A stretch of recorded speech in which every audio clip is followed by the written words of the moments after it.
ఒకరోజు ఒక చీమ దాహం వేసి నది ఒడ్డుకు వెళ్ళింది. నీళ్లు తాగుతుండగా కాలు జారి నదిలో పడిపోయింది. ప్రవాహంలో కొట్టుకుపోతున్న చీమను చెట్టుపైనున్న ఒక పావురం గమనించింది. వెంటనే పావురం ఒక ఆకును తెంపి నీటిలో వేసింది. చీమ ఆకుపైకి ఎక్కి సురక్షితంగా ఒడ్డుకు చేరింది. పావురానికి మనసులోనే కృతజ్ఞతలు చెప్పుకుంది.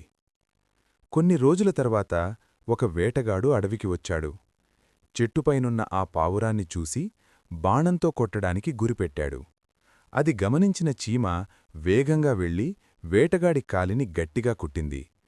ఆ నొప్పికి వేటగాడు గట్టిగా అరిచాడు. అతని గురి తప్పింది. ఆ శబ్దం విని పావురం ఎగిరిపోయి తన ప్రాణాన్ని కాపాడించుకుంది. నీతి: మనం ఇతరులకు మంచి చేస్తే ఆ మంచే మనకు ఏదో ఒక రూపంలో తిరిగి వస్తుంది.